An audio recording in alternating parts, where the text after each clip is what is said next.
আল্লাহ রাব্বুল আলামিন বলেন, إن أول بيت وضع للناس للذي ببكة مباركا وهدى للعالمين فيه آيات بينات مقام إبراهيم ومن دخله كان آمنا ولله على الناس حج البيت من استطاع إليه سبيلا ومن كفر فإن الله غني عن العالمين ولله على الناس حج البيت من استطاع إليه سبيلا ومن كفر فإن الله غني عن العالمين آمنت بالله صدق الله مولانا العظيم وصدق رسوله النبي الأمي الكريم ونحن على ذلك لمن الشاهدين والشاكرين والحمد لله رب العالمين اللهم صل على محمد وعلى آل محمد كما صليت على إبراهيم وعلى آل إبراهيم إنك حميد مجيد اللهم بارك على محمد وعلى آل محمد كما باركت على إبراهيم وعلى آل إبراهيم إنك حميد مجيد محترم মুসল্লিয়ান کرام আল্লাহ রাব্বুল আলামিনের দরবারে শুকরিয়া আদায় করছি, যিনি আমাদেরকে অত্যন্ত দয়া করে, মায়া করে, মেহেরবানি করে পবিত্র জুমার দিনে জুমার নামাজ আদায়ের উদ্দেশ্যে মসজিদে আসার বসার তৌফিক দান করেছেন।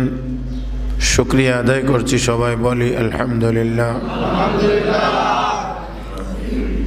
গত জুমায় আমরা কিছু কথা বলেছিলাম। আল্লাহ রাব্বুল আলামিন কিছু সময়ের উপরে কিছু সময়কে শ্রেষ্ঠত্ব দান করেছেন।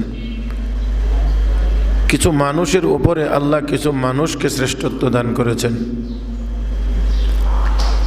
কিছু জায়গার উপরে আল্লাহ কিছু জায়গাকে শ্রেষ্ঠত্ব দান করেছেন। মানে পৃথিবীর সব জায়গা সমান না, কিছু জায়গা দামি। পৃথিবীর সব মানুষ সমান না, কিছু মানুষ দামি। সব সময়, যতটুকু সময় বা আমাদের হায়াত, এর ভিতরেও সবটা সময় এক সমান না। কিছু কিছু সময়ের দাম আল্লাহ রাব্বুল আলামিনের কাছে অনেক বেশি। তো এই দামি জিনিসগুলো আল্লাহ রাব্বুল আলামিন আমাকে আপনাকে দিয়েছেন, আখিরি নবীর বরকতে আমাদেরকে বেশি দিয়েছেন। যেমন গত জুমায় বলা হয়েছিল, জুমার দিন আল্লাহ রাব্বুল আলামিন অন্য কোনো নবী বা নবীর উম্মতকে দান করেন নাই, একমাত্র আখির নবীর উম্মতকে আল্লাহ দান করেছেন। কোনো মানুষ, কোনো মুসল্লি জুমার দিন সকাল সকাল গোসল করে পাক পবিত্র হয়ে উত্তম কাপড় চোপড় পরিধান করে পায়ে হেঁটে মসজিদে যদি যায়, মসজিদে এসে ইমামের নিকটবর্তী হয়ে বসে মনোযোগ সহকারে খুতবা শুনে মসজিদের আদবের খেলাফ কোনো কাজ করে না, আর ওই ব্যক্তি এইভাবে করে নামাজ আদায় করে, রাহমাতুল লিল আলামিন বলেন মসজিদে আসতে আর যাইতে তার যত কদম লেগেছে, প্রতি কদমে কদমে আল্লাহ 1 বছরের নফল রোজা এবং 1 বছরের নফল নামাজের সওয়াব দান করেন। এক কদমেই যদি হয় 1 বছর, তাহলে কত কদম দিয়ে আমরা মসজিদে এসেছি।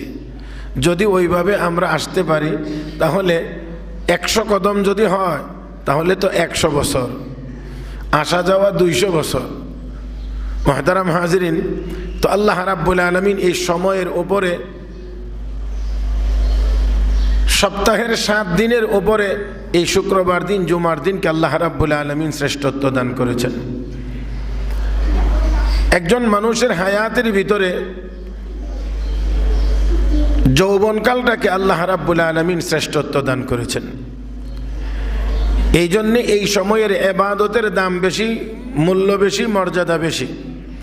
এই সময়টা যারা কাজে লাগাইবে আল্লাহ রাব্বুল আলামিনের কাছেও তারা দামি হবে, তারা শ্রেষ্ঠ হবে। হাদিস শরীফে রাসূল করিম সাল্লাল্লাহু আলাইহি ওয়াসাল্লাম ঘোষণা করেছেন, আল্লাহ রাব্বুল আলামিন হাসরের মাঠে যে 7 প্রকার মানুষকে আরশে আজিমের নিচে জায়গা দান করবেন, এর মধ্যে হবে একদল যুবক, ওয়ারাজুলুন ওয়াশাবুন নাশা ফি ইবাদাতিল্লাহ, ওই যুবক যে যার যৌবনকালকে আল্লাহর ইবাদতের ভিতর দিয়ে পার করেছে, এমন যুবকদেরকে আল্লাহ রাব্বুল আলামিন তার আরশের নিচে জায়গা দান করবেন।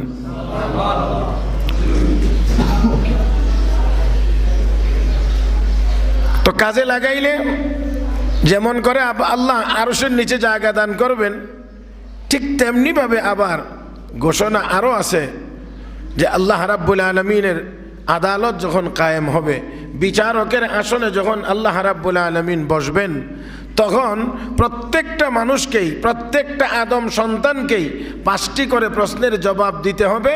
না দেওয়া পর্যন্ত একটি কদমও কেউ উঠাইতে পারবে না, নাড়াইতে পারবে না, আগাইতে পারবে না। এর মধ্যে একটা প্রশ্ন থাকবে।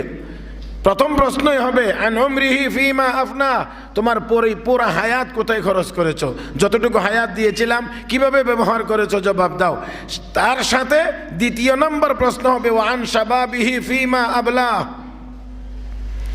তোমার এই হায়াতের ভিতর একটা দামি সময় ছিল যৌবনকাল, এই সময়টা কোন কাজে ব্যবহার করেছো, এটার জবাব দাও। তাহলে যেমন করে জবাব দেওয়া লাগবে, ঠিক তেমনিভাবে নেক কাজে ব্যবহার করলে আবার আরশে আজিমের নিচে জায়গাও পাওয়া যাবে। তাহলে অবশ্যই এটা একজন মানুষের জীবনের মধ্যে যত মাস, যত বছর আছে, এর মধ্যে সবচেয়ে শ্রেষ্ঠ সময়টা হলো তার যৌবনকাল। এই জন্যে এটার গুরুত্ব বেশি। আল্লাহ রাব্বুল আলামিন আমাদের সবাইকে জীবনের প্রতিটা মুহূর্ত যেন আল্লাহর ইবাদতের ভিতরে আমাদেরকে পার করার তৌফিক দান করেন। তো মুহতারাম হাজিরিন, আল্লাহ রাব্বুল আলামিন মানুষকে মানুষের উপরে শ্রেষ্ঠত্ব দান করেছেন। সারা পৃথিবীতে যত মানুষ আছে, সকল মানুষের চাইতে আল্লাহ রাব্বুল আলামিন ইমানদারকে শ্রেষ্ঠ বানাইছেন। ইমানদাররা হলেন শ্রেষ্ঠ।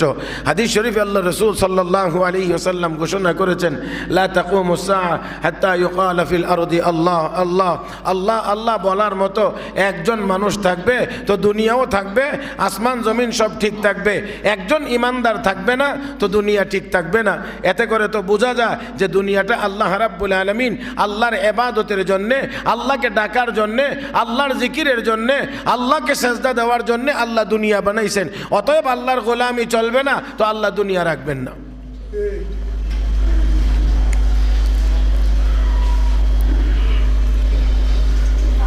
সমস্ত মানুষগুলোর উপরে আল্লাহ রাব্বুল আলামিন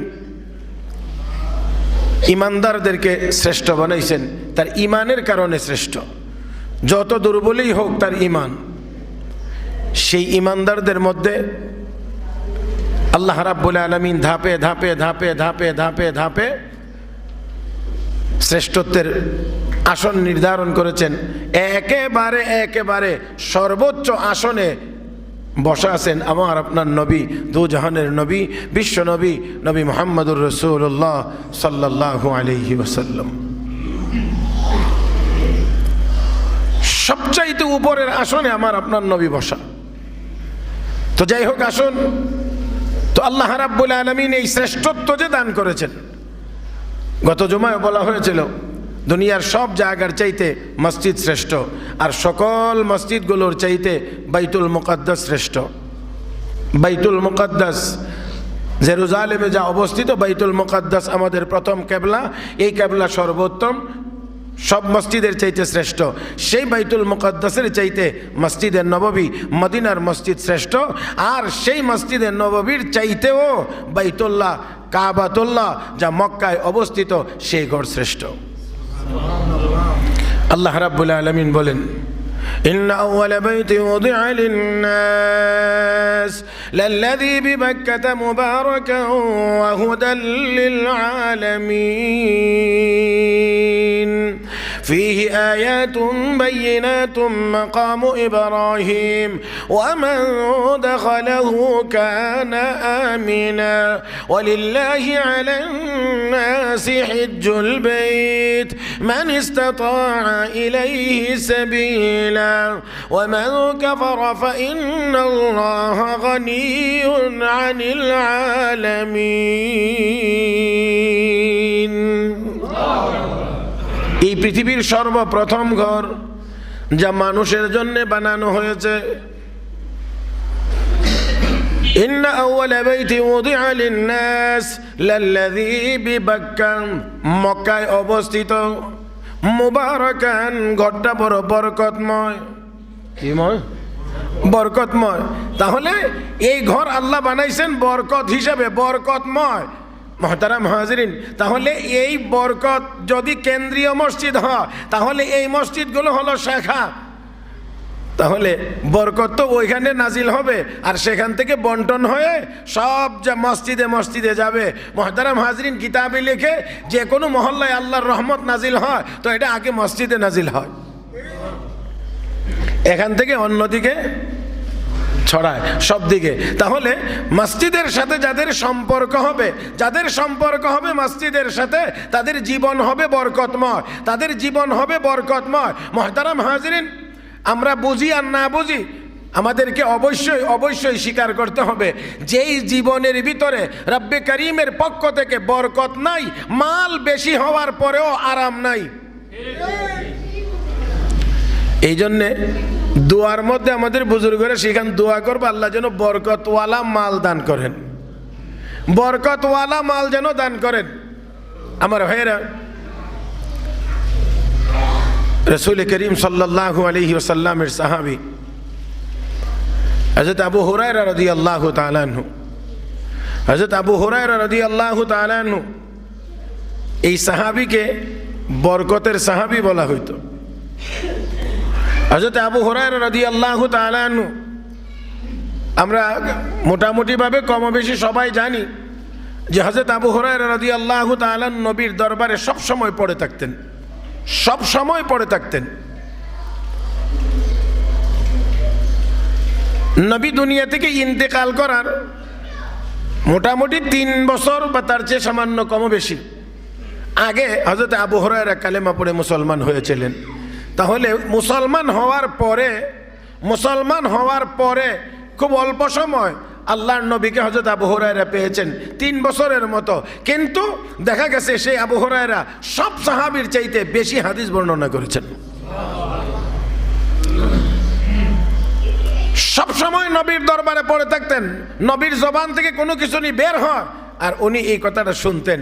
হযরত আবু হুরায়রা রাদিয়াল্লাহু তাআলা আনহুর হালত এক সময় ছিল খুব বেশি মুখস্থ থাকতো না। একদিন আল্লাহর নবী আসলেন আর বললেন, কে আসো, তোমার চাদরটা বিছাইয়া দিবা আমাকে বসার জন্যে।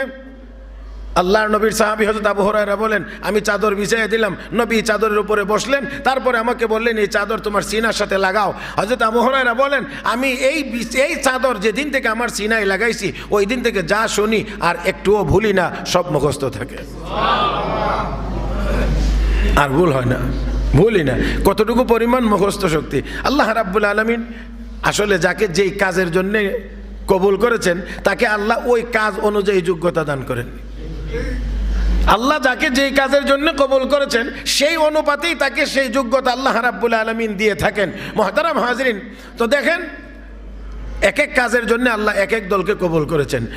পবিত্র কোরআন, যদিও কোরআন একটা, কিন্তু এর অনেক কাজ, অনেক লাইন, এক এক লাইনের জন্য আল্লাহ এক এক দলকে কাজে লাগাইছেন। বিশুদ্ধ তেলাওয়াতের জন্য আল্লাহ একদল কারি তৈরি করেছেন, কারিদের দ্বারা আল্লাহ বিশুদ্ধ তেলাওয়াতের ব্যবস্থা রেখেছেন। আর মুখস্থ রাখার জন্য আল্লাহ একদল হাফেজে কোরআনকে কবুল করেছেন। এই কোরআনের তাফসির বা ব্যাখ্যা লেখার জন্য আল্লাহ একদল মুফাসসিরকে কবুল করেছেন। মুহতারাম হাজরিন, এই কোরআনের আয়াত থেকে গবেষণা করে মাসাইল আমাদের সমস্যার সমাধান খুঁজে বের করার জন্য আল্লাহ একদল ফুকাহা একরামকে কবুল করেছেন। এক এক দল মানুষকে দিয়ে আল্লাহ কোরআনের এক এক রকমের খেদমত নিচ্ছেন। কোরআন তো একই, দেখবেন একদল শুধু হাফেজ কিন্তু আলেম না, মজবুত হাফেজ। আবার একদল দেখবেন হাফেজও না কিন্তু কোরআনের পঠন পদ্ধতি কিভাবে বিশুদ্ধ তেলাওয়াত করা যায় সেই বিষয়ে তারা বেশি পারদর্শী। আবার আল্লাহ পাক কিছু মানুষকে কবুল করেছেন কোরআনের তাফসীর লেখার জন্যে, ফুকাহা একরামকে রেখেছেন এই কোরআনের ভিতর থেকে মাসআলা আবিষ্কার করার জন্য। ইমাম আহমদ ইবনে হাম্বল রহমতুল্লাহি আলাইহি, যিনি ইমাম বুখারীর উস্তাদ, ইমাম শাফি রহমতুল্লাহ আলাইহির ছাত্র, ইমাম আহমদ ইবনে হাম্বল ইমাম শাফির বাড়িতে গেছেন, তো এক রাত্রের বসে কোরআন শরীফ থেকে গবেষণা করে 100 মাসআলা আবিষ্কার করেছেন। 100 মাসআলা তিনি বের করেছেন। তাহলে আল্লাহ পাক এক একজনকে এক এক কাজের জন্য আল্লাহ কবুল করেছেন। যাকে যেই কাজের জন্য আল্লাহ বানাইছেন তাকে আল্লাহ ওই অনুপাতে আল্লাহ রাব্বুল আলামিন যোগ্যতা দিয়ে থাকেন। হযরত আবু হুরায়রা রাদিয়াল্লাহু তাআলা আনহুকে যেন আল্লাহ রাব্বুল আলামিন হাদিসের জন্য কবুল করেছেন, এই জন্য মুখস্থ শক্তি অসাধারণ আল্লাহ রাব্বুল আলামিন ওনাকে দান করেছেন। একবার ওনাকে পরীক্ষা করার জন্য, কারণ উনি কথায় হাদিস বলতেন, এই জন্যে ওনাকে একবার পরীক্ষা করার জন্যে এক খলিফা ওনার দরবারে ডাকছেন। ডেকে সাথে ওনার সিংহাসনের পিছনে কিছু লেখক কাগজ কলম দিয়ে বসায় রাখছে যে আবু হুরায়রা যা বলবে তা তোমরা লিখে রাখবা। হযরত আবু হুরায়রা যখন গেছেন তখন অত্যন্ত আদবের সাথেই বলতেছে, ইয়া সাহাবী রাসূলুল্লাহ সাল্লাল্লাহু আলাইহি ওয়াসাল্লাম, হে আল্লাহর নবীর সাহাবী, হাদিসনা মিয়াত হাদিস মিন হাদিস রাসূলুল্লাহ সাল্লাল্লাহু আলাইহি ওয়াসাল্লাম, আপনি আমাদেরকে দয়া করে নবীর 100 হাদিস একটু তেলাওয়াত করে শোনান। হযরত আবু হুরায়রা 100 হাদিস শোনাইলেন। পিছনে যারা আছে সবাই লিখে রাখছে। সসম্মানে ওনাকে বিদায় দেওয়া হয়েছে। 1 বছর পার হওয়ার পরে আবার হযরত আবু হুরায়রাকে ডাকছেন, ডেকে বলছেন, আর ওই লেখক যারা লিখে রাখছিল তাদেরকে আবার ওই খাতা দিয়ে পিছনে বসায় রাখছে, তোমরা মিলাইয়া দেখবা এবার যা বলে আর গত বছর যা বলেছিল মিলে কিনা। ওনার মুখস্থ শক্তি যাচাই করা হচ্ছে। হযরত আবু হুরায়রাকে এবার যাওয়ার পরে বলা হচ্ছে, আল্লাহর নবীর সাহাবী, গত বছর যে আমাদেরকে 100 হাদিস শুনাইয়া গেছিলেন, দয়া করে সেই 100 হাদিস পুনরায় আপনি আবার আমাদেরকে তেলাওয়াত করে শোনান। হযরত আবু হুরায়রা রাদিয়াল্লাহু তাআলা আনহু গত বছর যে হাদিসগুলো পড়ছিলেন আজকেও সেই হাদিসগুলো সিরিয়ালি তিনি 100 হাদিস পড়ে শোনাইছেন। এবার খলিফা একটু পিছন দিকে তাকায় কয়, কি খবর, ঠিক আছে কিনা? সব লেখকেরা একসাথে জবাব দিয়ে কয়, ওয়াল্লাহি মা যাদা ওয়ালা নাকাসা, আল্লাহর কসম, না একটা শব্দ বাড়ছে না একটা শব্দ কমছে।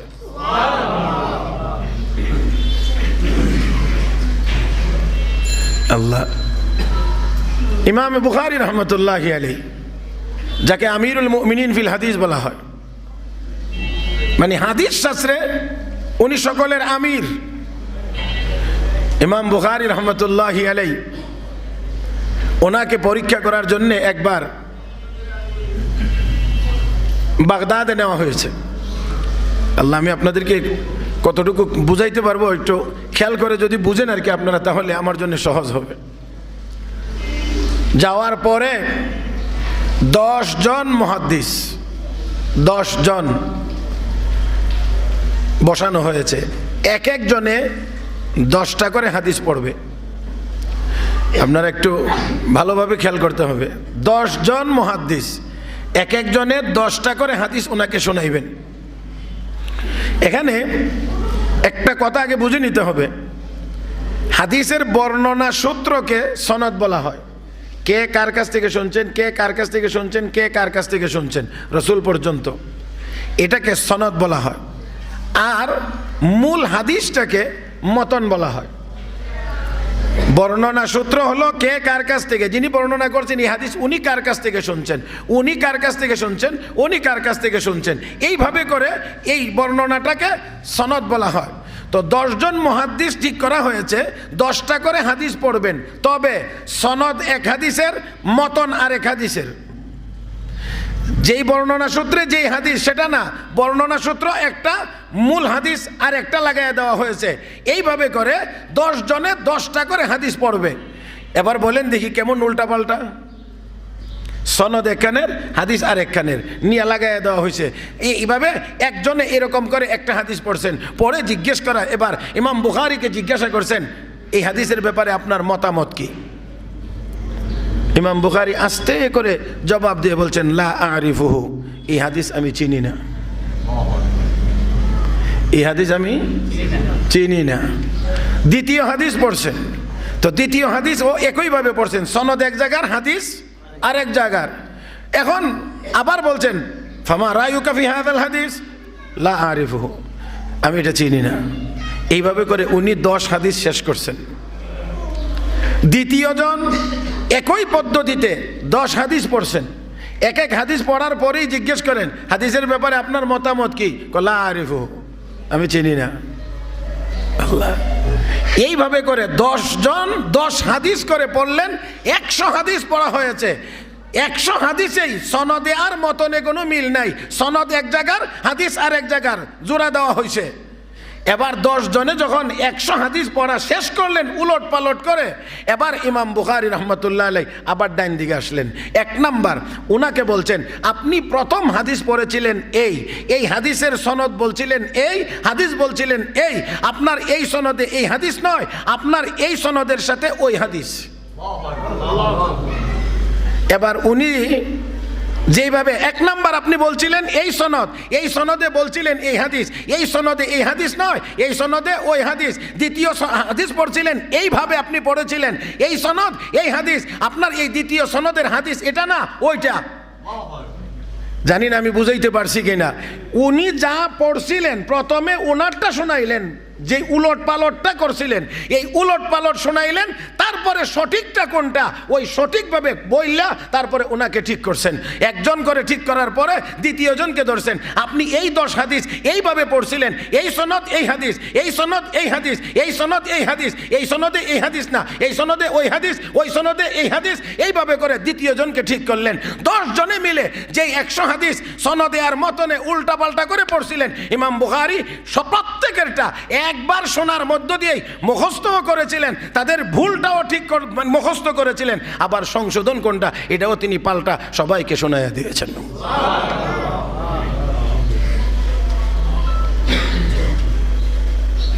সেই ছিল ইমাম বুখারী রহমতুল্লাহ আলাইহি। ক্লাসে যখন বসতেন পড়বার জন্যে সব ছাত্ররা লিখত, আর হাদিস লেখাটাই ছিল নিয়ম, সবাই লিখতেন, শুধু ইমাম বুখারী ক্লাসের মধ্যে লিখতেন না। তো জিগা লোকেরা, ছাত্ররা, সাথীরা, ক্লাসে বসে সময় নষ্ট করে লাভ কি যদি হাদিস না লিখো? বিগত 15 দিন পর্যন্ত 10 দিন পর্যন্ত কিছুই তিনি লিখলেন না, তো না লিখলে এই ক্লাসে বসে থেকে লাভ কি? তোমরা কি লিখছো? উস্তাদ যা পড়াইছেন তা লিখছি, যা শুনাইছেন তা লিখছি। ঠিক আছে, তাহলে তোমরা খাতা লও, যা 1 সপ্তাহ বা 10 দিন বা 15 দিনে যা লিখছো, আর আমি যা শুনছি, এখন তোমরা খাতা নিয়ে বসো, তোমাদের লেখা, আর আমি একটু পড়ি, দেখো তোমাদের খাতার সাথে মিলে কিনা। এবার ইমাম বুখারী পড়া শুরু করলেন, তো ওই খাতাওয়ালারা কয় শুধুমাত্রই যে ঠিক পড়ছেন তা না, বরঞ্চ আমাদের লিখতে গিয়ে যে টুকটাক 2-1টা শব্দ টব্দ ছুটছে বা একটু এদিক ওদিক হয়েছে, ইমাম বুখারীর পড়ার থেকে আমরা আমাদের খাতাটাও ঠিক করে নিছি।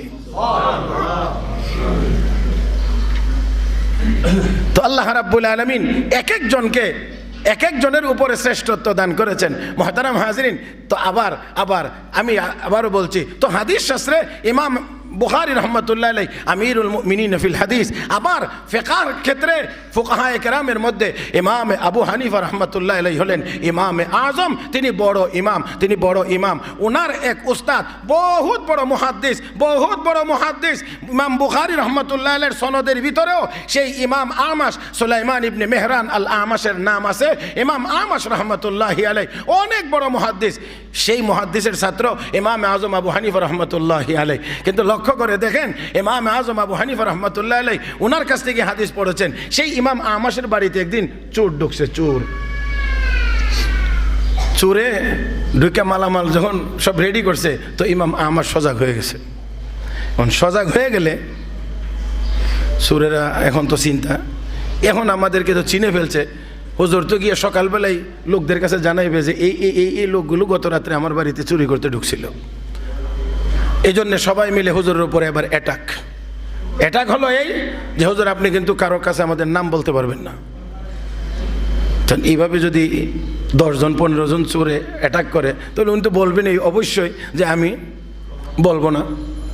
তো এখন এটার উপরে কি ঠিক থাকবে কি না, এটা তো একটা কথা। এখন তারা কয় না হুজুর আপনি মনে হয় বলে দিবেন। না বলছি তো আমি বলবো না। না আপনি বলে দিবেন। না আমি বলছি বলবো না। আপনি যদি নাই বলেন তাহলে আপনি একটা কথা আমাদের মানতে হবে। বলে কি যে আপনি বলেন যে আপনি যদি বলে দেন তাহলে আপনার স্ত্রী 3 তালাক। আপনি যদি আমাদের নাম বলে দেন তাহলে আপনার স্ত্রী কয় তালাক? 3 তালাক। আল্লাহ, সুরেরাও মাসালা জানতো আগে, ডাকাতেরাও মাসালা জানে, ফতোয়া জানতো, আর আমরা মাশাআল্লাহ মুসল্লিরাও মাসালা জানি না। তাহলে ইমাম আহমদ রহমতুল্লাহ আলাইহি কি করবেন? অপারক হয়ে এই কথা বলছেন। বলার পরে চোরেরা তো মাশাআল্লাহ খুব মজা করে চুরির মাল নিয়ে গেছে। পরের দিন উনারে দেখায় ওই মেইন রোডে বইয়া মাল বিক্রি করতেছে। বিক্রি করলে কি হবে? উনার তো মুখ বন্ধ, মাল গেছে, যাক তো বউ ঠিকঠাক হোক। এই জন্যে এই খবর ওনারই ছাত্র ইমাম আজম আবু হানিফা রহমতুল্লাহ আলাইহির কাছে গিয়ে পৌঁছে দৌড়ায় আসছেন, হযরত আপনার বাড়িতে বলে চুরি হয়েছে। কবা বাড়ি চুরি যে হয়েছে এটা মনে কোনো কষ্ট না, চুরি যে হয়েছে এখানে আমার কোনো কষ্ট না। তো কষ্ট কোন না নেই, কষ্ট হয়েছে এই চুরি করা মাল আমার চোখের সামনে বিক্রি করে, কিন্তু আমি কিছু বলতে পারি না, এটা হলো কষ্ট। চুরি যে করছে মাল যে নিয়ে গেছে এখানে আমার কষ্ট না। কেন কি হয়েছে? তারা আমার রাত্রে এই কথা বলা হয়ে গেছে যে আমি যদি নাম বলে দেই তাহলে আমার স্ত্রী হয়ে যাবে 3 তালাক। এখন আমার মাল গেছে, যাক তবু স্ত্রী ঠিক থাকুক, এই জন্য বলতেও পারতেছি না। ইমাম আজম আবু হানিফা রহমতুল্লাহ আলাইহি মুস্কি হাসি দিয়ে বললেন, হযরত চোরও ধরা পড়বে, আপনার বাড়ি হলিও ঘর হলিও ঠিক থাকবে ইনশাআল্লাহ, ব্যবস্থা হচ্ছে। ইমাম আহমদ রহমতুল্লাহ আলাইহি বলেন, বাবা আগে একটু বুঝাইয়া বলো যে কিভাবে, কারণ নাম বললেই তো আর নাই, শেষ। তো এখন তুমি আবার কোনটা বলতে চাইতেছো? হযরত আপনি চিন্তা করবেন না, টেনশন করবেন না, আগে আমাকে একটু বুঝাইয়া বলো। হযরত পুরা বাজার ঘেরাও দেব, কিছু লোক সকল নিয়ে এই বাজার পুরাটা ঘেরাও করব। এই বাজারে যত বিক্রেতা আছে আজকে, যত বিক্রেতা, ক্রেতা না, যত মানুষ আজকে বাজারে মাল নিয়ে বিক্রি করতেছে একজন একজন করে ধরে আপনার সামনে আনবো, এনে আমি বলবো হুজুর এটা কি চোর? যদি চোর না হয়, সবগুলো তো চোর না, যদি চোর না হয় তাহলে আপনি জোরে বলবেন না এটা চোর না। আর যদি চোর হয় তো আপনার কিছু বলারই দরকার না, খালি নীরব থাকবেন। হ্যাঁ, যদি চোর হয় তাহলে আপনার কোনো কিছু বলার দরকার নাই, যে এটা না এটা জোরে বলবেন। না বললে তো সমস্যা নাই, চোর বললে সমস্যা, তো আপনার চোর বলারও দরকার নাই, যে এটা চোর না, শুধু এটার বেলায় বলবেন জোরে না এটা চোর না, আর যেটা চোর আপনি নীরব থাকবেন। তারা তো বলছে আপনার নাম বললে 3 তালাক হবে, তো আপনার নাম বলারই দরকার নাই, খালি নাটা বলবেন জোরে, হাঁটা এমনি বেরিয়ে যাবো। কথা বুঝেন নাই? এক লোক বাড়িতে মালামাল চুরি হয়েছে, তো বিচারকের কাছে গেছে, যাওয়ার পরে বলতেছে আমার বাড়িতে চুরি হয়েছে। এমন কোন লোক আছে এমন বা কারে কারে আপনার সন্দেহ হয় যে যারা চুরি করতে পারে? এরকম এরকম এরকম এরকম 10-15 জনের নাম বলছে। বিচারক সবাইরে ডাকায় আনছে, আনার পরে বলতে আছে আপনাদের মধ্যে স্বীকার করে ফেলেন কে তার বাড়িতে চুরি করছেন। কেউ না করে, সবাই না করে, কেউ রাজি হয় না চুরি করছে।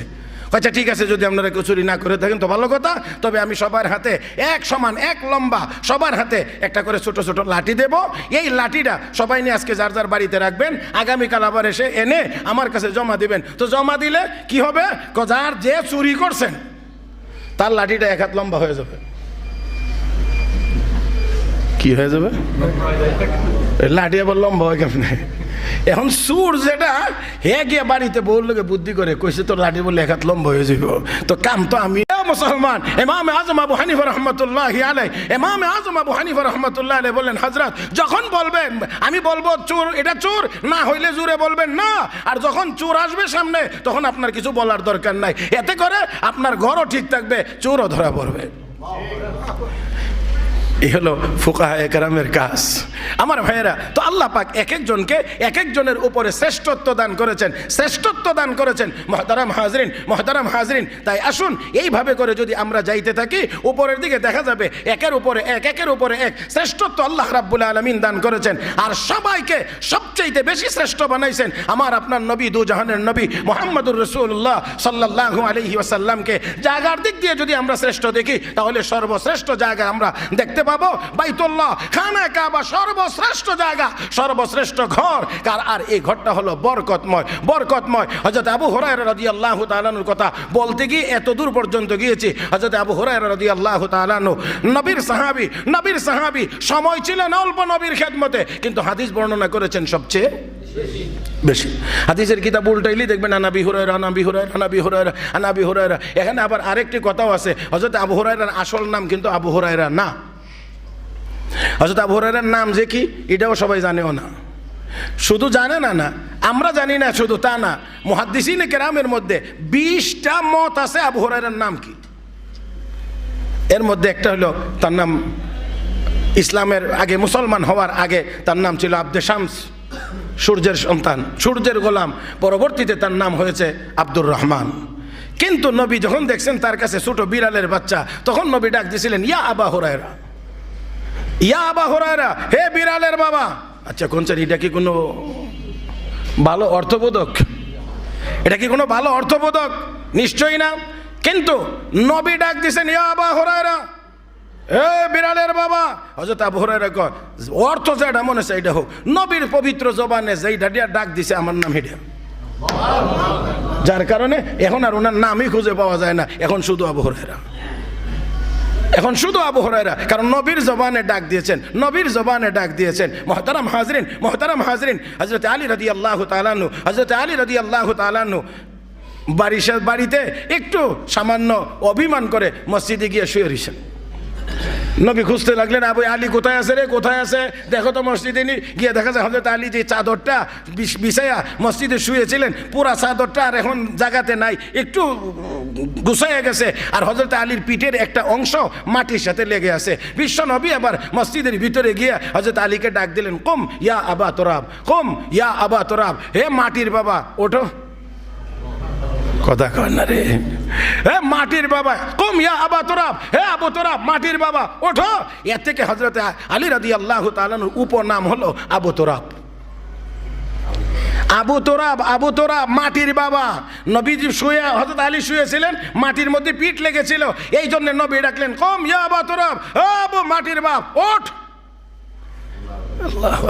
নবী বলছেন, তো নবী বলছেন, সাহাবীদের মধ্যে কত মহব্বত দেখছেন নি। হ্যাঁ, এই জন্য হযরত আলীকে আবু তুরাব বলে ডাক দিলে খুব বেশি পছন্দ করতেন, খুব বেশি পছন্দ করতেন কেউ যদি আবু তুরাব বলে ডাকতেন। মুহতারাম হাজরিন, হযরত আবু হুরায়রা হয়ে গিয়েছেন। ও বন্ধুরা, তো যাই হোক, আসুন বলছিলাম, হযরত আবু হুরায়রা রাদিয়াল্লাহু তাআলা আনহু বলেন, আমাকে আল্লাহর নবী একটা খেজুরের ব্যাগ দিয়েছিলেন। আমি তো ক্ষুধার যন্ত্রণায় নবীর দরবারে পড়ে থাকতাম, একদিন একটা খেজুরের ব্যাগ দিছেন, দিয়া বরকতের দোয়া করে দিছেন। আমি এটা বড় যত্ন করে রাখছি। এই যত্ন করে রাখার ফলে আমি এখান থেকে শুধু খেজুর বাইর করে করে খাই, আবার বন্ধ করে রেখে দিই। বুঝছেন না?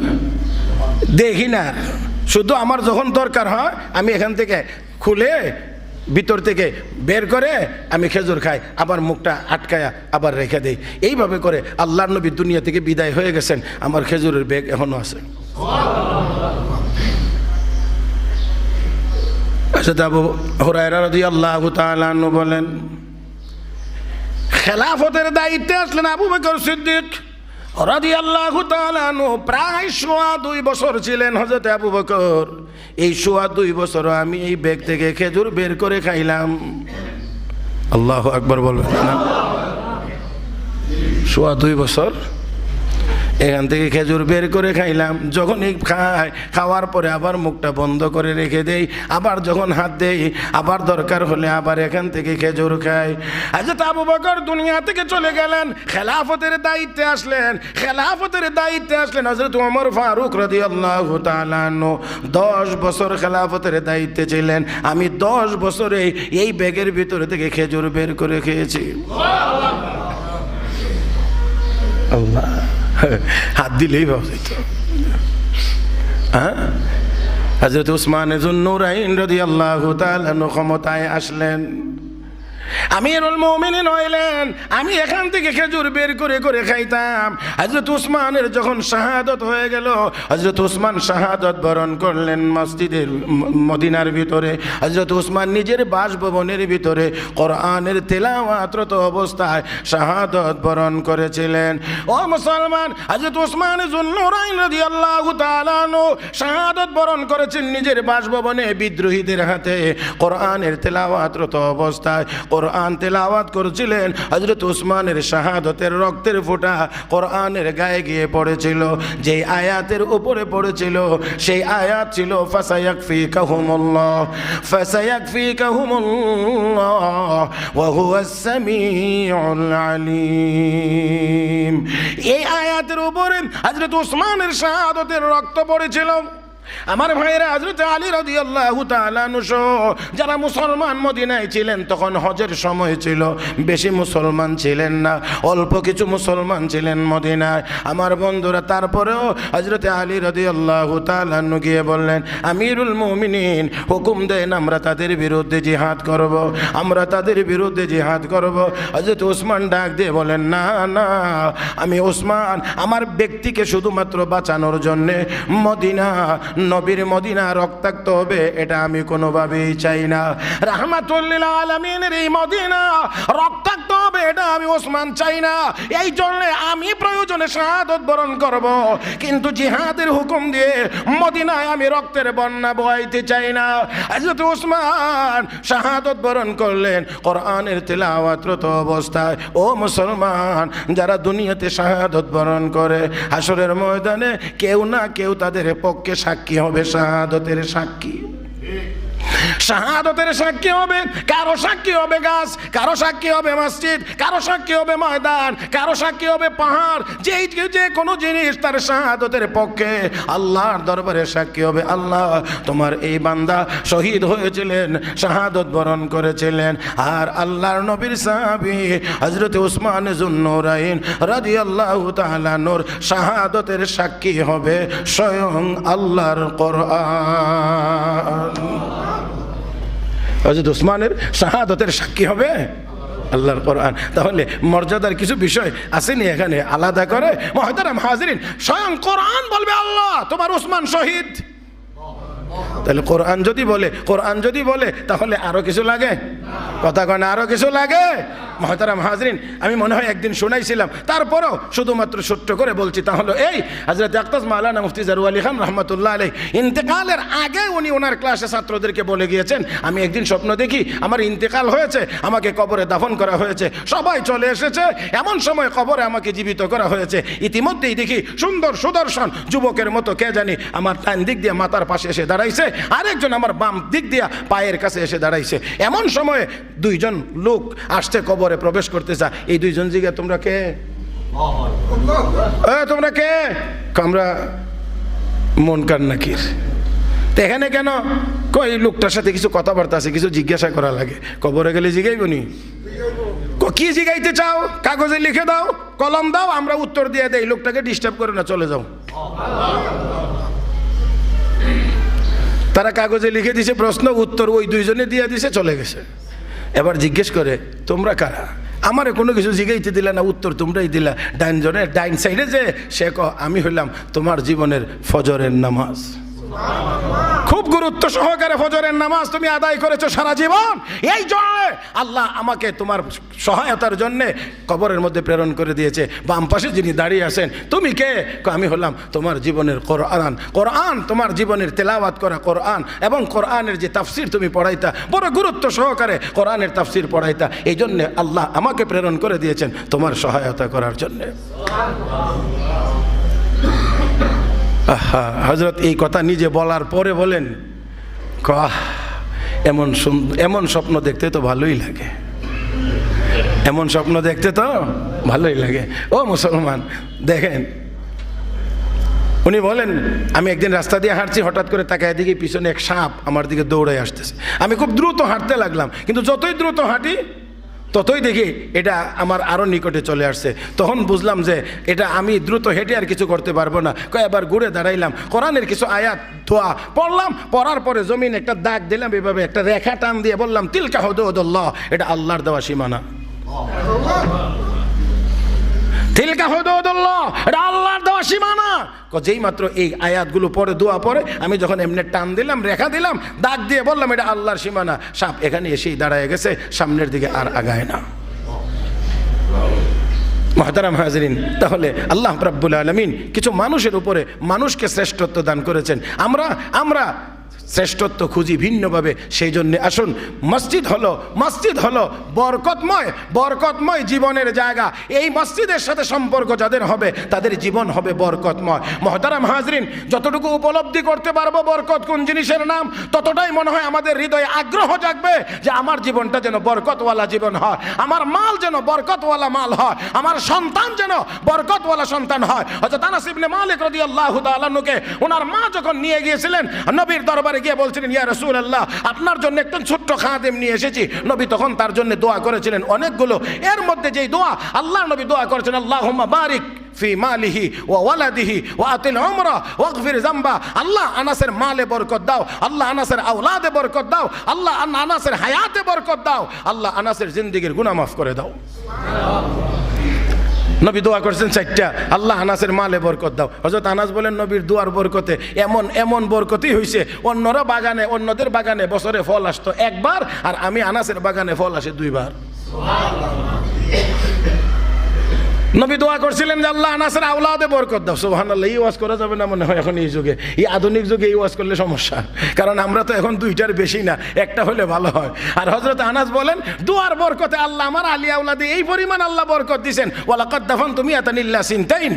আল্লামা মোল্লা আলী কারি রহমতুল্লাহ আলাইহি মিরকাতুল মাফাতি আলা মিশকাতিল মাসাবিহের ভিতরে লিখেছেন, হযরত আনাস বলেন আমি আমার জীবদ্দশায় আমার আলী আওলাদের মধ্য থেকে 98 জনকে আমার নিজের হাতেই দাফন করেছি।